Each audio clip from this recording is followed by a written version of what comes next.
할렐루야. 우리 아이들하고 엄마 아빠하고 같이 앉으셨어요? 조금 소리가 울리네요, 주사님. 조금만 줄여주세요. 같이 앉으셨어요?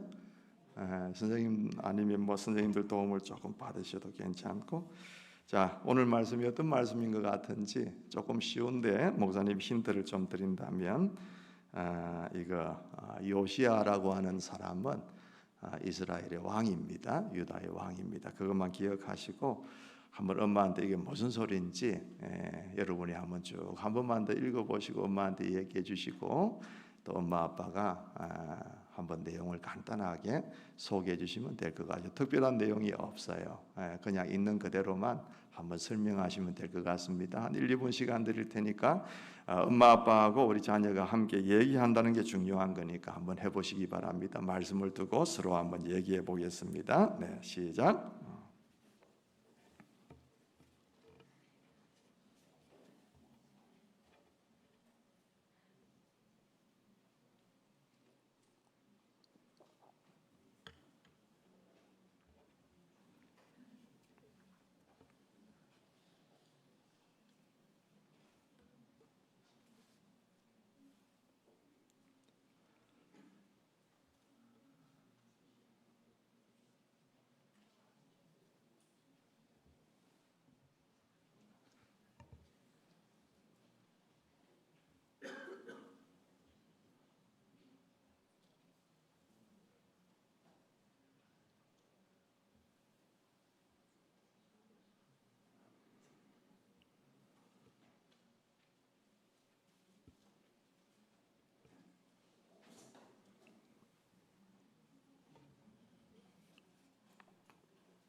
네, 되셨죠? 얼마나 말을 잘하고 표현을 잘하는가 하는 것보다도 방금 말씀드린 것처럼 엄마 아빠하고 성경책을 사이에 두고 서로 한마디 얘기를 나누는, 그게 굉장히 중요하다는 걸 말씀을 드립니다. 우리 스승의 아까 우리 스승의 날을 어제 맞이해서 선생님들이 많이 축송을 하시고 저희들이 축복도 많이 해드렸는데, 다음 주간 토요일 날 교사 세미나가 있습니다. 사실 작년이나 예를 보면 저희들이 함께 위로도 좀 해드리고 식사도 좀 대접을 해드리고 이렇게 해야 되는데, 코로나 때문에 요즘 상황들이 어렵다는 걸 여러분 아시니까 그때 가서 뭐 귀한 선물을 하나 드리든지 한번 계획을 해보도록 그렇게 하겠습니다. 우리 주일학교 우리 학생 여러분들은 항상 선생님들 만날 때마다 고맙고 감사하게 늘 그렇게 생각하셔야 돼요. 선생님들이 계시기 때문에 말씀을 또 배울 수 있잖아요. 그렇죠? 지난 주간 어떠셨어요? 여러분 잘 지내셨어요? 목사님이 잘 지냈느냐 물어보면 좀 겁이 나죠. 어떻게 지내셨어요? 가정 목장 모임 해보셨어요? 우리 연예인들 가운데 가정 목장 모임 해보신 분 손 들어봐. 오늘도 한 번 더 체크해 보자. 우리 주일 학생들 손 들어봐. 지난 주간에 가정 목장 모임 하신 분들은 부끄러워서 손 못 드는 친구들 있지. 있을 거야 아마. 엄마 아빠하고 한번 기도해 보셨어요? 해봤는데 용기가 없는 거야, 아니면 안 해보신 거야? 엄마 아빠하고 한번 기도해 보시거나 아니면 엄마 아빠하고 같이 이렇게 예배 드려 봤거나, 하여튼 하나님 앞에서 엄마 아빠하고 같이 앉아 보신 경험이 있는 분들, 아니면 부모님들 손 들어 봐봐요. 엄마 아빠가 손 들어 봐봐요. 아이들이 부끄러우니까. 그래요. 엄마 아빠 나가 봐봐요. 앞으로 나가 봐. 빨리 나와요.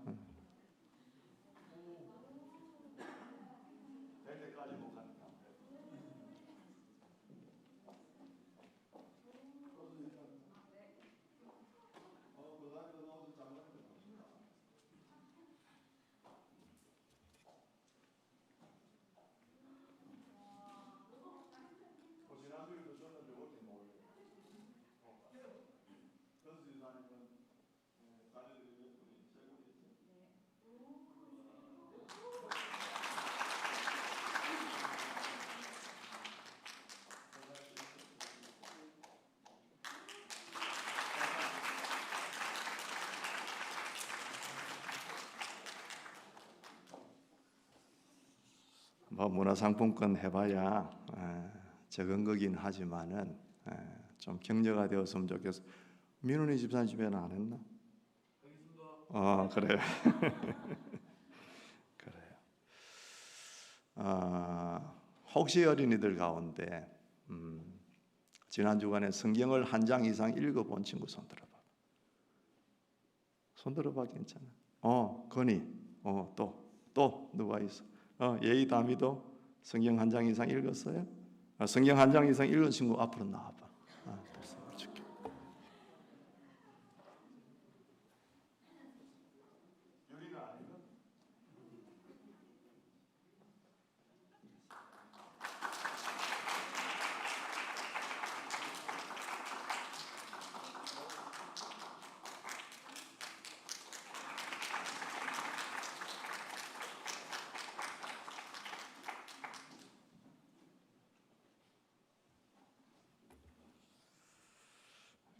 여러분들에게 격려가 되었으면 좋겠고 우리 자녀들에게 조금 도전이 되었으면 좋겠다, 그런 생각이 마음속에 좀 듭니다.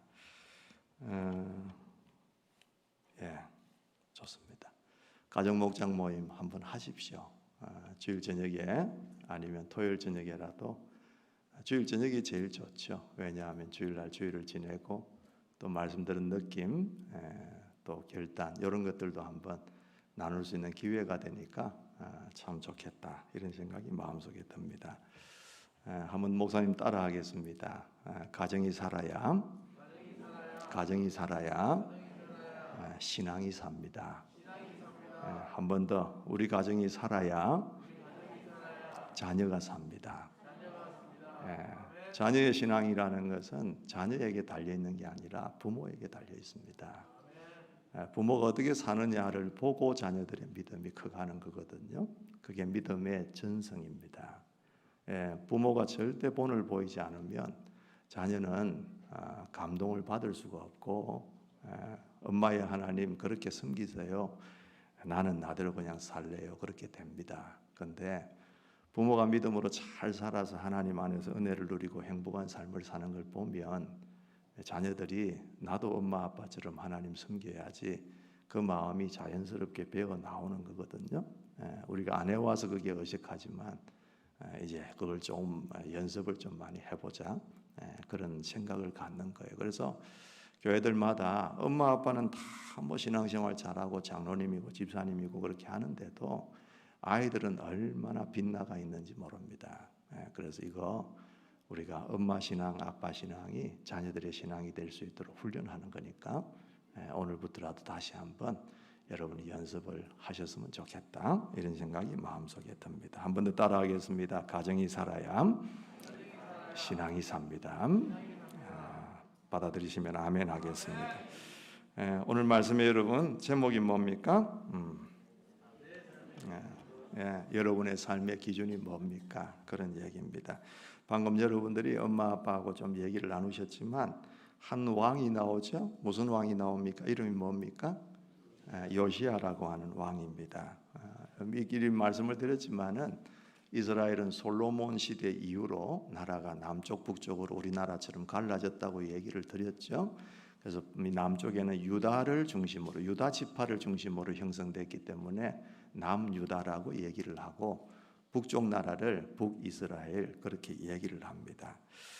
이 요시야 왕은 남유다, 남쪽에 있는 이스라엘의 왕이었는데 제법 오랫동안 우리가 말씀 묵상과 새벽기도 때 보았기 때문에 익숙합니다만은 정말 볼수록 멋있는 왕이고 본받을 게 많은 그런 왕입니다.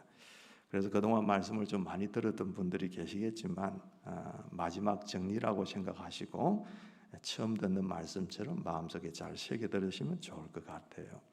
여러분 페이퍼에 보면 첫 번째 질문이 나옵니다. 요시야는 어떤 왕인가? 그렇게 시작하죠. 여러분 요시야는 어떤 왕이냐라고 소개를 하면 남유다의 17번째 왕입니다. 거의 끝에 있는 왕입니다. 그런데 아버지가 아몬이라고 하는 왕이었는데 이 아몬 왕이 신하들에게 살해를 당해요. 왕위에 올라간 지 2년 만에 아버지가 살해를 당합니다. 그러는 바람에 이 요시야가 몇 살 때에 왕위에 오르느냐 하면 8살 때에 왕위에 오릅니다. 8살 때에. 여러분 상상해 보세요. 8살. 지금 여기 8살짜리 친구들이 계시나요? 초등학교 1학년이 8살짜리잖아. 그죠? 예, 우리 유리나 뭐 다 유리가 학교 갔어요? 아, 그래. 3학년이야 벌써? 이거 그래. 하여튼 1학년짜리 이 8살짜리가 왕이 올랐단 말이에요. 얼마나 귀엽습니까? 그렇지 않겠어요? 이 조그마한 나이에 왕위에 올랐는데 이 요시야 왕이 대단한 일을 해냅니다. 오늘 우리가 열왕기하 말씀을 읽었지만 역대하 34장 말씀에도 가면 똑같은 요시야 왕에 대한 소개가 있거든요. 그래서 열왕기하 23장에 있는 이 말씀하고 이 역대하 34장에 있는 이 말씀을 딱 섞어서 우리가 한번 정리를 한번 해보면 이 요시야 왕은 8살 때 왕위에 올라요. 그리고 16살 때, 16살이면 중3쯤 되겠죠. 그때에 어떤 일이 있느냐 하면은 이 친구가 하나님을 찾기 시작합니다. 하나님 도와주세요. 하나님밖에 없습니다. 나 하나님 의지할래요. 하나님을 찾기 시작해요. 뭐 어떤 연유가 있었는지는 잘 모르겠어요. 그런데 역대하 성경에 기록된 걸 보면 아직도 매우 어린 나이, 8살의 왕위에 오른 것도 아주 어린 나이지만 16살 중3, 그것도 얼마나 어린 나이입니까? 그렇죠? 네. 그때에 하나님을 찾았다, 그렇게 얘기해요. 그리고는 20살 때, 20살이면 대학 1학년쯤 됩니다. 그죠? 그때 벌써 그 나라를 영적으로 개혁하기 시작합니다. 그래서 역대하 34장 3절에서 6절까지 말씀을 보면 그동안 섬겨왔던 우상들, 뭐 아세라 목상, 그 다음에 산당, 우상을 섬기는 그 곳을 말합니다. 그리고 그 우상들을 다 없애고 유다와 예루살렘, 나라와 그 나라의 수도인 예루살렘을 깨끗하게 하는 것을 보게 됩니다. 그리고 말씀 저 뒤에 보면은 무슨 말씀이 있느냐 하면은 이 같은 일을 누가 하느냐 하면 직접 이 요시야 왕이 뛰어다니면서 발로 다니면서 그 일을 행하고 있단 말입니다. 20살짜리 왕이 대학 1학년 수준이 아니라 그 나이의 왕이 전국을 누비고 쫓아다니면서 그동안 행해져 왔던 우상들을 다 척결하고 없애버리는 그런 일들을 하고 있습니다. 그리고 6년이 지난 26살에는 이 요시야 왕이 뭘 하느냐 하면은 성전을 수리하기 시작합니다. 성전이 방치되어 있었고, 그래서 고쳐야 될 것, 깨끗하게 수리해야 될 것 수리합니다. 자, 대단하죠? 8살의 왕이 올랐는데 16살에 하나님을 찾고, 그리고 개혁하기 시작하고 20살부터 개혁하고 26살 그때의 성전을 수리하고, 어린 나이에 엄청난 개혁을 했다는 것도 중요하지만은 이게 정말 돋보이는 이유가 있습니다. 그게 뭐냐 하면은 이 요시야 왕의 할아버지가 므낫세라는 왕인데, 그리고 아버지가 아몬이라는 왕입니다. 이 할아버지와 이 아버지가 너무너무 우상을 숭배했던 왕들이에요. 그래서 온 백성과 나라를 온통 우상 숭배로 물들게 했던 그런 장본인들이 이 요시야 왕의 할아버지와 아버지였다, 그 말입니다. 그러니까 이 요시야 왕은 자기 할아버지와 아버지가 저질러 놓은 그 우상들을 다 척결하고 그 나라를 하나님께로 돌려놓는 그 개혁의 작업을 하고 있는 겁니다. 얼마나 위대합니까? 그래서 여러분, 이 할아버지 므낫세와 아버지 아몬이 나라를 그렇게 우상의 구렁텅이로 빠뜨리고 얼마나 백성들을 하나님께로부터 떠나게 했는가라는 것은 이 요시야가 기억하고 있는 내용을 가만히 살펴보면 그게 다 드러납니다. 어떤 게 있었어요? 주님의 성전 안에, 여러분 성전이 뭡니까? 하나님을 섬기도록 만들어 놓은 제단이고 집이잖아요. 하나님을 섬겨야 될 그 집 안에다가 뭐가 있느냐 하면 바알과 아세라와 하늘의 별들을 섬기려고 만든 기구들이 있었다 그랬어요. 그리고 그들에게 제사하는 사람들이 있었다. 4절 5절에 그런 말씀이 있습니다. 또 산당에서 우상을 섬기는 제사장들이 임명되어 있었다. 하나님을 섬기는 제사장이 아니라 우상을 섬기는 제사장들이 산당에서 그 우상들을 섬기느라고 그렇게 임명이 되어 있는 거예요. 충격적인 사실은 주님의 집에 성전 안에 뭐까지 있느냐 하면은 남창들이 있었다 그랬습니다. 남자 창기들이 있었다. 그리고 자녀들을 우상에게 바치는, 불에 태워서 바치는 그 몰렉이라는 신을 섬기면 그렇게 했어야 합니다. 그런 것도 있었다. 또 태양신을 섬겼다. 이런 것들이 이 요시야 왕 앞에 있었던 할아버지와 아버지가 했던 그 우상 숭배의 내용들이었다 그 말이죠. 무려 이 할아버지 므낫세는 몇 년 동안이나 다스렸냐 하면 55년을 다스렸어요. 아버지 아몬은 왕위에 앉은 지 2년 만에 죽었으니까 2년밖에 다스리지를 못했지만 할아버지까지 다 치면 57년간이라는 어마어마한 세월 동안 방금 목사님이 얘기한 이런 아주 엄청난 우상들을 섬기는, 그래서 나라가 온통 이 우상으로 벌겋게 물들어 있는 듯한 그런 나라였단 말이에요. 그런데 8살의 왕이 오른 이 요시야가 그리고 그 어린 나이에 하나님께로 그 나라를 돌려놓는 엄청난 역사를 이루고 있다는 것을 우리가 보게 되는 것입니다. 여러분 좀 깨닫는 게 없습니까? 나이대를 보세요.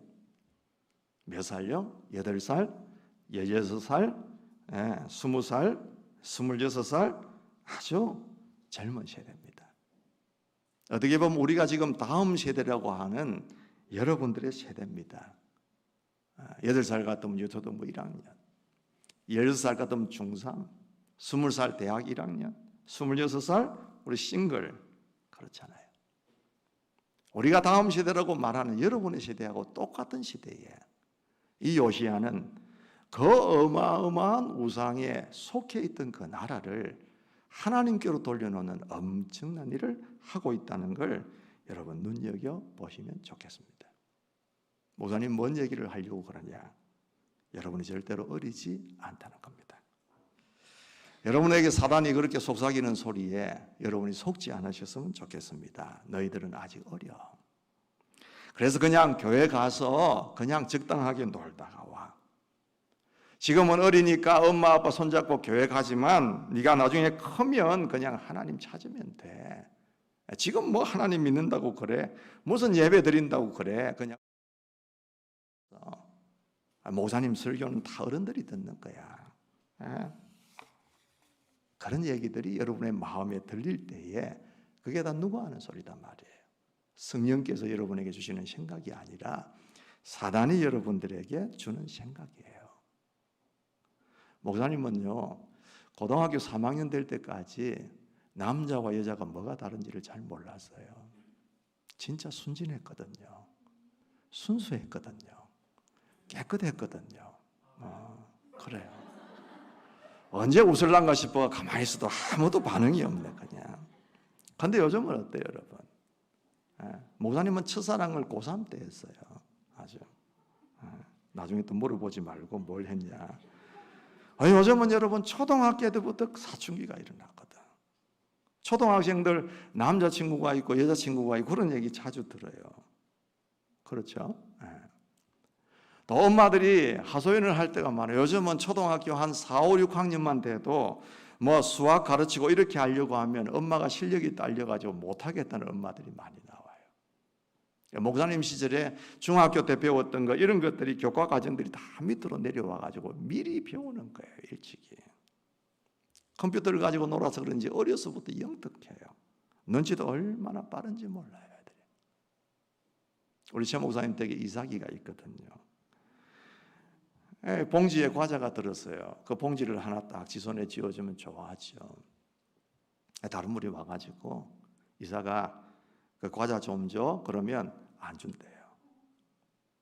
근데 그 과자 까줄게 줘봐 그러면 줘요. 애들이 그만큼 영특해요. 아직 2돌도 안 됐는데 눈치가 굉장히 빨라요. 근데 유독 교회만 오면 어리다는 거야. 여러분 어리지 않아요. 여러분 충분히 엄마 아빠와 함께 예배 드릴 수 있는 능력이 있어요.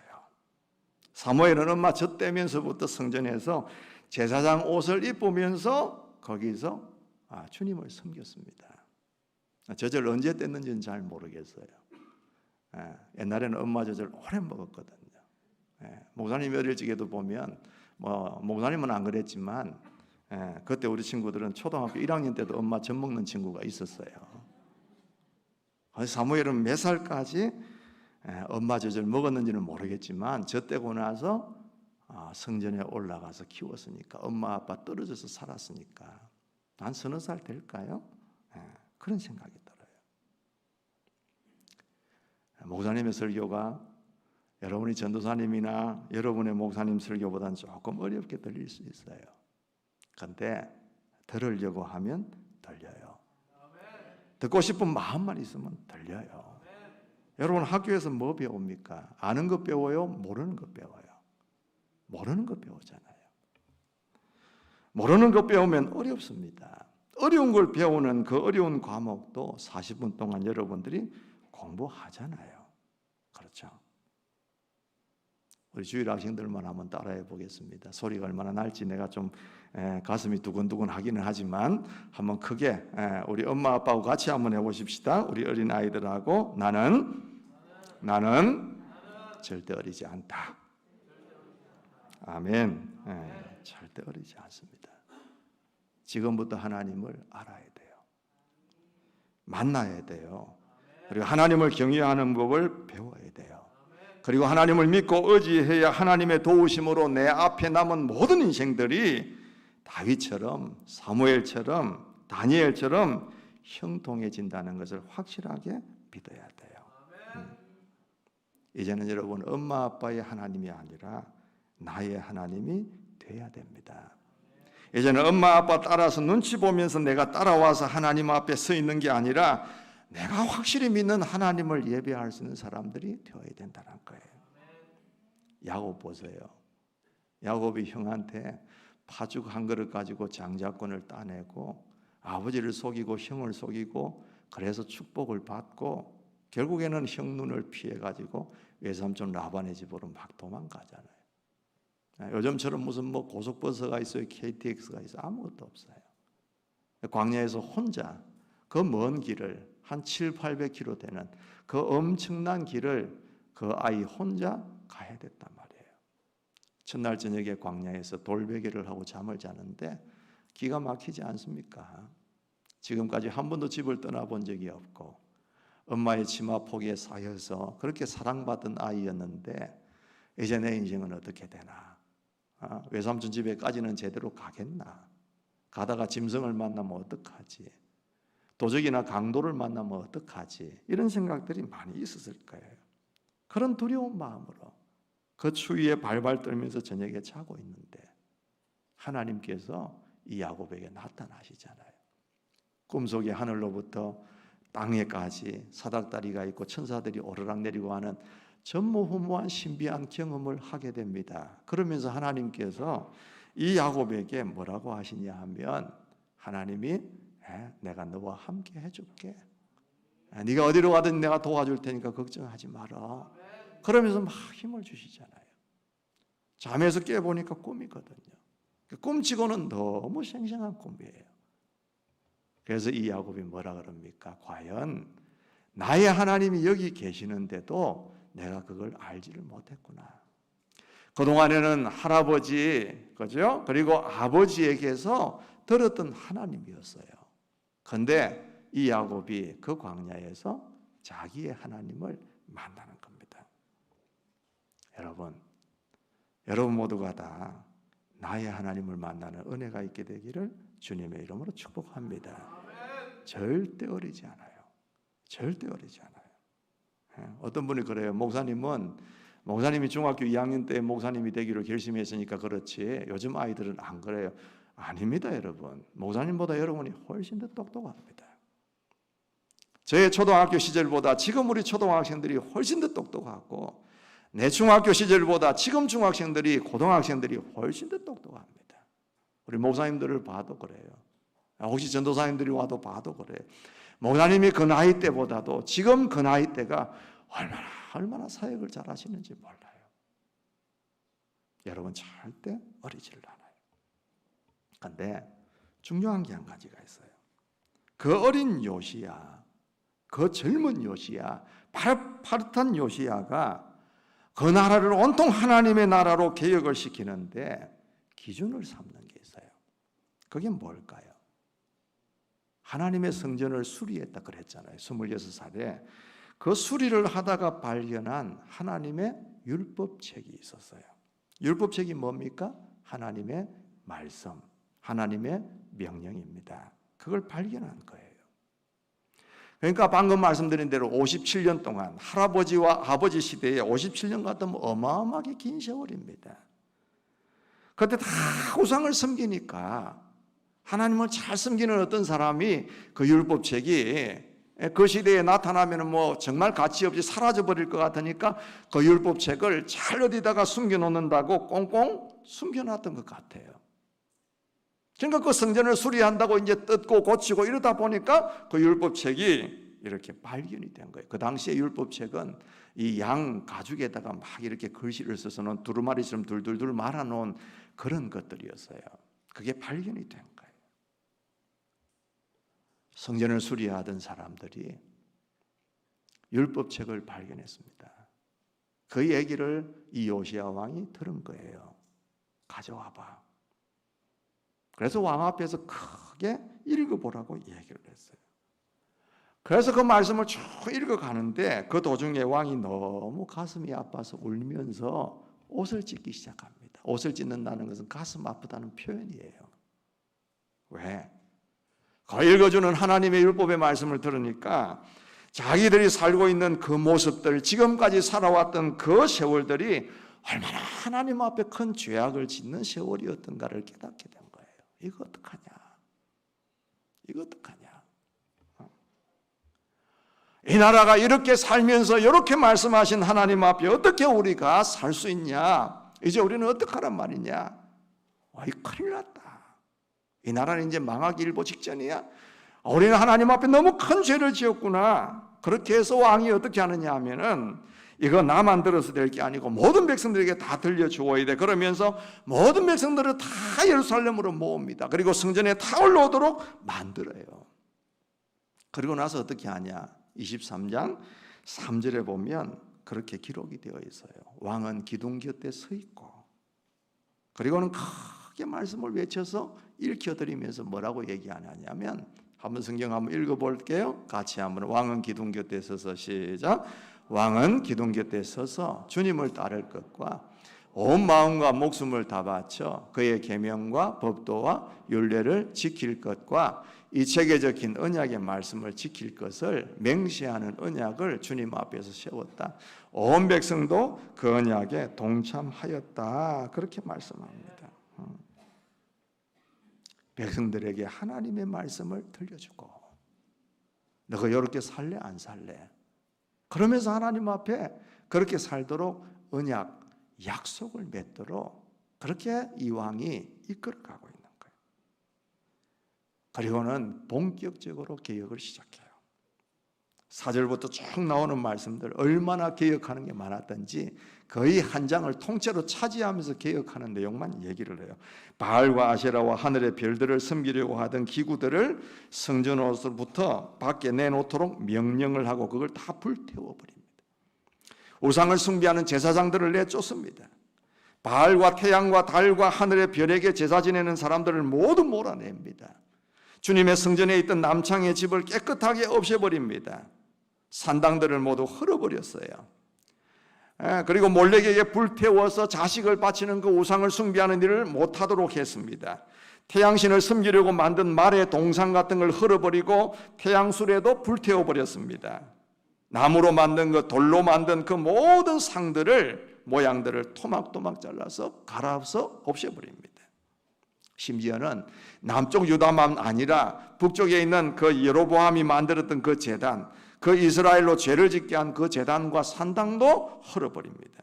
그리고 산당에 있는 제사장들을 모두 제단 위에서 죽여버립니다. 대단하잖아요. 그리고는 하나님의 절기를 회복시켜요. 6월절 절기를 회복시킵니다. 21절 말씀 혹시 띄워줄 수 있나요? 21절 다 같이 한번 읽어볼까요? 왕이 시작. 왕이 온 백성에게 명령을 내렸다.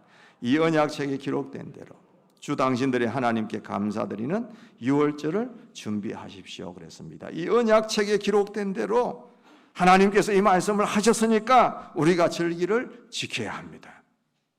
그동안에 그럼 왜 절기를 못 지켰을까? 이 유월절은 여러분 우리로 치면 한 3, 4월 정도가 돼요. 3, 4월에 뭐 합니까? 씨 뿌리고 모내기 하고 그런 때입니다. 일손이 바쁜 때예요. 또 장막절이나 또 이런 그런 절기들을 보면은 그건 또 추수 때 하잖아요. 그런데 이 절기는 어떻게 하느냐 하면 20세 이상 남자들이 다 함께 예루살렘에 모여서 성전에서 한 일주일 동안 지내야 되는 거거든요. 모내기가 한참일 때 그들이 빠져버리면 농사를 못 짓는 거예요. 추수 때는 곡식을 빼앗으려고 다른 나라가 침입을 할 때가 많아요. 그런데 갑자기 침입을 했는데 이 20세 청년들은 다 20세 이상 장년들 남자들이 다 예루살렘에만 모여 있으면 어떻게 그들과 싸워요? 현실적으로 불안한 거예요. 그래서 하나님께서 말씀을 그렇게 하셨어요. 그래도 괜찮다. 내가 너희를 지켜주고 그럴 때는 절대 다른 세력들이 침입 못하게 해줄 테니까 너희가 나에게 절기를 지켜. 그렇게 말했는데도 불구하고 하나님의 말씀을 못 믿은 거예요. 그러니까 그들이 지금까지 어느 때에도 이 유월절과 더불어 이 절기들을 지키지를 못한 거예요. 이걸 돌이키는 겁니다. 왜? 하나님께서 율법책에 하라고 말씀을 하셨으니까. 그렇죠. 이 어린 나이에 이렇게 이 나라를 하나님 앞에 돌이키는 게 쉽지 않아요. 57년간 찌들었던 그들에게 이것은 어쩌면 굉장히 가혹한 백성들에게 요구였을 수 있습니다. 그리고 반감도 많이 있었을 거예요. 불평도 많이 했을 거예요. 그래서 이 요시야가 하나님의 말씀대로 이렇게 나라를 돌이켜서 개혁하는데 뭐라고 얘기를 하느냐 하면 25절에 이렇게 얘기를 해요. 목사님 한번 따라해 보세요. 마음을 다 기울이고 생명을 다하고 힘을 다 기울여. 이렇게 말씀하는 거예요. 이게 쉬웠으면 이런 말이 필요 없어요. 마음을 다 안 기울여도 될 만큼 쉽고 목숨을 다 걸 만큼 안 기울여도 쉽고 힘을 다해도 안 돼, 힘을 다해야 될 만큼 그렇게 할 필요가 없는 것 같으면 그렇게 안 했을 거예요. 근데 이게 어려우니까 마음을 다 기울인 거예요. 생명도 다했고 힘도 다 기울였다 그 말이에요. 여러분, 여러분들에게는 기준이 뭡니까? 여러분의 삶을 살아가는 기준이 뭡니까? 세상의 상식입니까? 아니면 사람들이 생각하는 평균적인 생각입니까? 아니면 사람들이 살아가는 그들의 방식들입니까? 이 요시야는 만약에 나라가 흘러가는 대로 지도 그렇게 살았다면 자기 세대도 하나님을 섬기지 않았을 겁니다.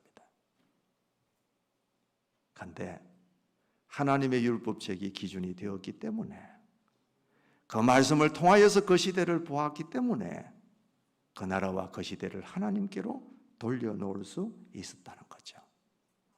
여러분, 오늘부터 여러분의 기준이 바뀌게 되기를 축복합니다.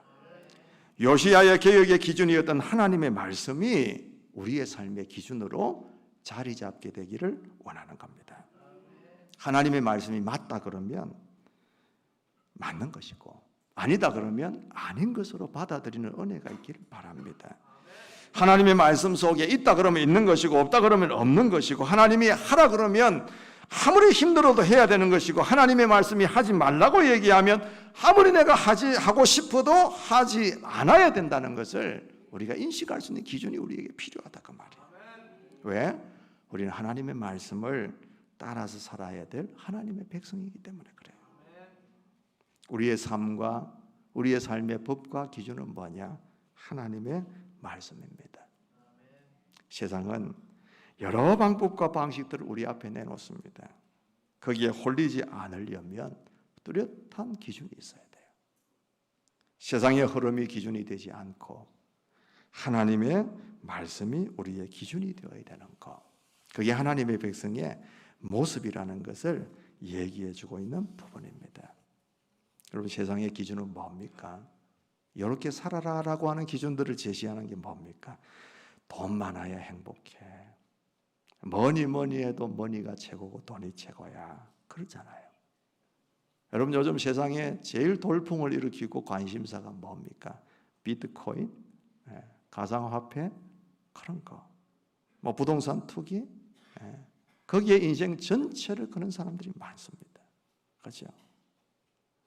인본주의, 하나님이 없는 거, 자기들 마음대로 살고 싶은 방탕한 자유, 그렇잖아요. 하나님이 남자와 여자를 창조하셨다 그랬는데 사람들이 50여 가지의 성을 만들어 놓고 이것도 허용할 수 있다라고 가르치는 거, 다 세상이 만들어낸 겁니다. 이런 것들이 얼마나 물결이 센지 몰라요. 그 가운데 하나님의 말씀을 기준으로 사는 것 쉽지 않습니다. 하루아침에 안 될 수도 있습니다. 순간적으로 희생하고 손해보아야 될 경우도 있습니다. 그리고 우리는 이미 하나님의 말씀이 아닌 내 사고와 내 방식, 세상 사람들이 살아가는 그 방식에 물들어 있는 모습이 우리에게는 많이 있는 거예요. 그래서 우리는 마음을 다 기울이고 생명을 다하고 힘을 다 기울여서 우리 삶을 하나님께로 다시금 개혁하고 돌이켜야 된다는 걸 오늘 이 말씀 속에서 우리에게 말씀하고 계시는 거예요. 여러분, 여러분의 신앙을 개혁할 수 있는 은혜가 있게 되기를 소원합니다. 하나님의 말씀을 보면서 그 말씀이 나에게 요구하는 대로 바꾸어 갈 수 있는 것, 그게 점점 하나님의 백성이 되어져 가는 거예요. 우리 중고등부 학생들 왜 주일날 예배에 올 수 없는 경우들이 많은가 한번 분석을 해보니까 토요일 저녁에 간만에 열심히 컴퓨터를 하고 게임을 해야 되는 경우들이 있대요. 이해할 수 있습니다. 학업에 찌들리고 스트레스 받고, 이 토요일 저녁이라도 좀 그렇게 한번 즐겁게 지내보자, 풀어보자, 그럴 수 있잖아요. 그런데 그거 하나님이 시키시는 거 아니거든요. 세상이 그렇게 흘러가는 거지. 여러분, 토요일 저녁에 좀 일찍 잠자리에 들 수 있는 개혁이 일어났으면 좋겠습니다. 성경 한 절이라도 여러분 읽을 수 있는 개혁, 예배에 집중할 수 있는 개혁, 예배 시간에는 폰 좀 안 보기, 뭐 이런 거, 그렇죠? 그래서 예배를 보는 사람이 아니라 예배를 드리는 사람이 될 수 있다는 거. 공부를 해도 여러분 마음을 바꾸세요. 공부 잘해서 내가 뭘 하겠다 이게 아니라 공부 잘해서 하나님의 영광을 좀 돌려드려야 되겠다, 이런 꿈을 좀 바삭하게 꾸면서 가는 거, 이것도 개혁이에요. 월요일부터 토요일까지 열심히 공부만 해도 여러분 좋은 대학 들어갈 수 있습니다. 좋은 대학 들어갈 수 있어요. 여러분들 스카이 대학을 못 들어가고 좋은 대학을 못 들어가는 것은 주일날 공부를 안 해서가 아니고 평일날 공부를 안 해서 안 들어가는 거예요. 월요일부터 토요일까지 열심히 공부해 보세요. 주일날 하나님 앞에 예배만 드리고 성경만 읽고 편하게 쉬어도 하나님이 좋은 대학 들여보내주세요. 여러분, 꼭 보면은 월요일부터 토요일까지는 빈둥빈둥 놀다가 주일 되면 공부한다고 난리야. 그때부터는 그렇게 하지 마세요. 목사님 얘기했잖아요. 목사님은 공부 별로 잘 못했지만 우리 친구들 공부 참 잘했다는 거 얘기했잖아요. 교회도 별로 크지도 않았어요. 뭐 고3들 몇이 되지도 않았어요. 그런데 그 친구들이 믿음이 있었어요. 토요일 12시 되면 땡 하고 잠자기 시작했어요. 주일날 딱 예배 드리고 나서 오후 되면 학생 예배까지 다 마치고 나면 집에 가가지고 자기 시작해요. 주일 저녁 12시 딱 되면 일어나서 공부하기 시작해요. 그렇게 했더니 여러분, 요즘 고등학교, 한 고등학교에 서울대학 들어가는 것도 어렵잖아요. 그때 한 교회에서 고3 몇 명 안 되는 한 10명 남짓 되는 고3들 중에 서울대학을 2명이 들어갔어요. 아무도 놀라지를 않네. 자기 이야기 아니라고. 전에 얘기 들었죠? 그런 경우 있을 거예요. 음대 들어가고 약대 들어가고 연세대학 1명 들어가고 카이스트 2이 들어가고. 그럼 좋은 대학에 들어가야 좋은 친구 된다는 얘기하는 것 아닙니다. 하나님이 여러분을 도와주셔야 여러분의 앞날도 정말 아름답게 필 수 있다는 걸 얘기하는 거예요. 오늘 여러분들이 여러분 자신을 개혁시켜 보세요. 내 하나가 바뀌기 시작하면 우리 가정이 바뀌기 시작해요. 우리 식구가 4명이면 제일 막내 하나가 하나님 앞에 진지하게 기도하고, 우리 엄마 아빠 같이 한번 모여봐요. 목사님이 저렇게 얘기를 하는데 우리는 왜 가정 목장 모임 안 해요? 그렇게 얘기를 하는 친구가 1명 있으면 가정이 서기 시작합니다. 유치부 친구 하나만 변해도 유치부가 변하고요. 유초등부 친구 한둘이만 변해도 유초등부가 변하고, 중고등부 하나 친구들이 좀 변하면 중고등부 전체가 변하는 거예요. 여러분 기억하세요? 우리 모두가 다 이제 새롭게 시작합시다 그러면서 벌떼같이 일어나서 시작하는 경우는 없어요. 한 사람이 변화되고 2사람이 변화되고 그들이 변화되어짐으로 그들의 공동체가 변화되기 시작하고 그 다음에 전체가 변하게 되는 역사가 있게 되는 거예요. 한번 따라할까요? 내가 변하면 가정이 변하고 교회가 변합니다. 아멘이십니까 여러분? 그렇게 되기를 주님의 이름으로 축복합니다. 여러분들이 그 주인공이 되기를 주님의 이름으로 축복합니다.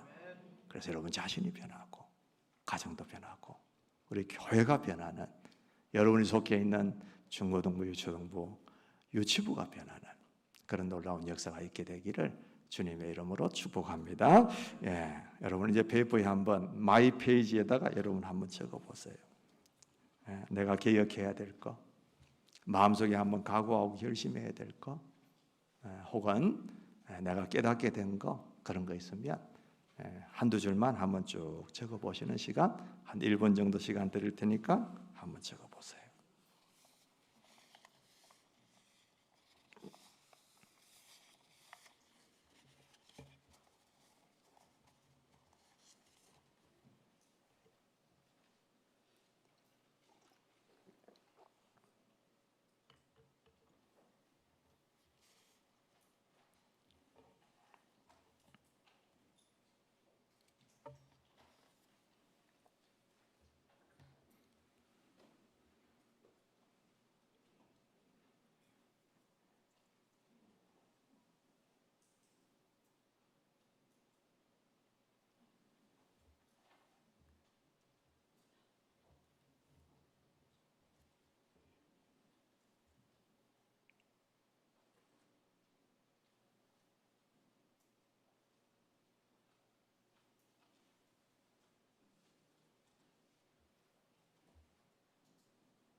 되셨죠?